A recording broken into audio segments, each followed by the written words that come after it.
Hello friends, Jayati food lovers চ্যানেলে তোমাদের সকলকে স্বাগত জানাই। আশা করছি তোমরা সকলেই খুব ভালো আছো। বন্ধুরা, আবারও চলে এসেছি এই শীতের মরশুমের দারুণ স্বাদের একটা পিঠের রেসিপি নিয়ে। পিঠেটি দেখতে যেমন সুন্দর, খেতেও দুর্দান্ত, আর বানানো তো খুবই সোজা। পিঠেটির নাম হলো কদম পুলি পিঠে। তাই তোমরাও চটপট আমার রেসিপিটি ফলো করে এই শীতে বানিয়ে ফেলতে পারো দুর্দান্ত স্বাদের কদম পুলি পিঠে। তাহলে চলো, তার আগে প্লিজ বন্ধুরা আমার চ্যানেলটিকে সাবস্ক্রাইব করে দিও, আর এরকমই নতুন নতুন রেসিপি পেতে পাশে থাকা বেল আইকনটি অবশ্যই প্রেস করে দিও, আর প্রচুর শেয়ার করো। তাহলে চলো দেখে নিই।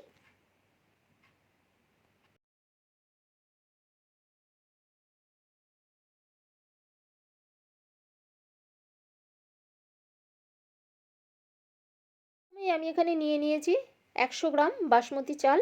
চালটাকে একবার ভালোভাবে ধুয়ে জলটা ফেলে দিয়ে আমি 1 ঘন্টা মতন চালটা ভিজিয়ে রাখবো। আর নিয়ে নিয়েছি একটা নারকেল কোড়া, 500 গ্রাম আখের গুড় আর 500 গ্রাম চালের গুঁড়ো। তোমরা এখানে যে কোনো চালের গুঁড়ো ইউজ করতে পারো। এবার ওভেন অন করে প্যান বসিয়ে দিয়েছি। আমি নারকেলের পুরটা তৈরি করে নেব। প্রথমেই দিয়ে দিলাম আখের গুড়। ভালোভাবে আমি মেল্ট করে নেব।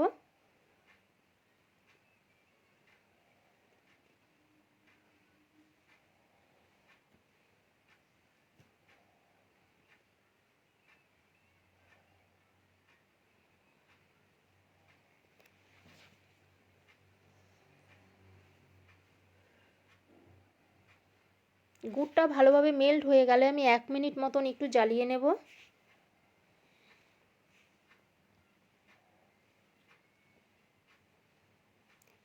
তারপরে দিয়ে দিলাম নারকেল কোড়াটা।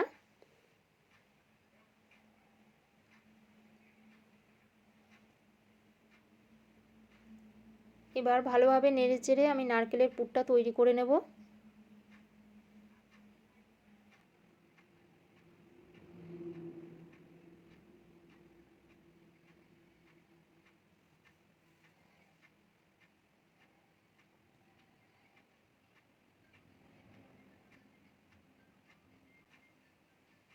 দেখো নারকেলের পাক চলে এসেছে, পুরটা আমার প্রায় রেডি হয়ে এসেছে।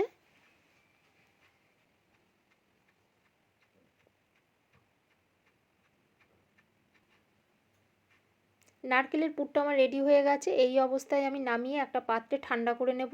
এবার ওই একই প্যানে আমি 2 গ্লাস মতন জল দিয়ে দিলাম। জলটা একটু গরম হয়ে গেলে দিয়ে দিলাম 1/2 চামচ পরিমাণে নুন। এবার জলটা ফুটে উঠলে আমি অল্প অল্প করে এখানে চালের গুঁড়োটা দিয়ে দেব আর নাড়তে থাকবো।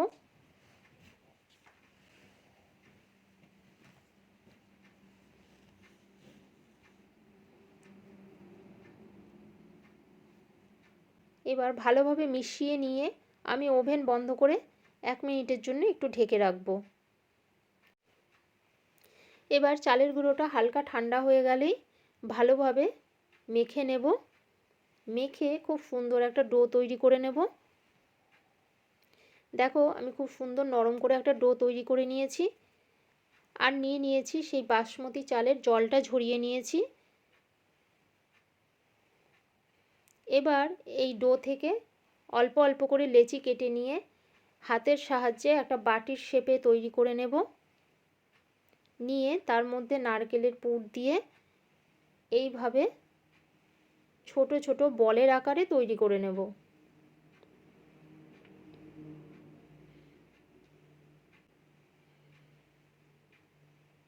এইভাবে বলের আকারে তৈরি করে নিয়ে এবার চালের মধ্যে আমি এটাকে ভালোভাবে মাখিয়ে নেব। একটু চেপে চেপে চালগুলো গায়ে লাগিয়ে নেব।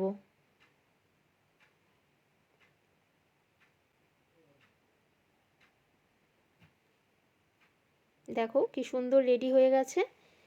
এরকমই তোমাদের আরেকটা বল আমি রেডি করে দেখাচ্ছি। এরকমই লেচি কেটে নিয়ে হাতের সাহায্যে একটা বাটির শেপ দিয়ে নেব। দিয়ে তার মধ্যে নারকেলের পুর দিয়ে বলের আকারে তৈরি করে নেব।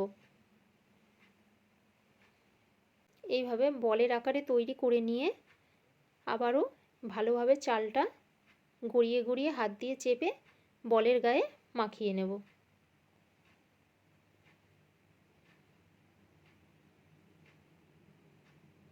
দেখো কি সুন্দর রেডি হয়ে গেছে। এভাবেই আমি সমস্ত বলগুলো রেডি করে নেব। দেখো সমস্ত বলগুলো আমি রেডি করে নিয়েছি।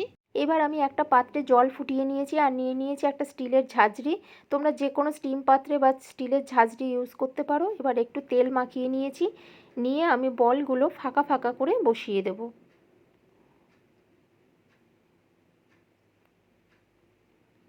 ফাঁকা ফাঁকা করে বসিয়ে দিয়ে একটা ঢাকনা দিয়ে ভালো করে ঢেকে দেবো, যাতে স্টিমটা বাইরে বেরিয়ে না যায়। ফিরে এলাম 20 থেকে 25 মিনিট পর। দেখো কি সুন্দর আমার কদম পুলি পিঠে একদম রেডি হয়ে গেছে।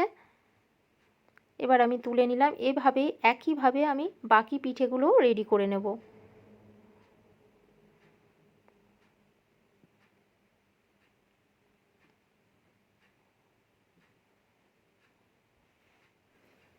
দেখো সমস্ত পিঠেগুলো আমার একদম তৈরি হয়ে গেছে। দেখো দেখতে যেমন সুন্দর লাগছে, খেতেও কিন্তু জাস্ট দুর্দান্ত হয়েছে।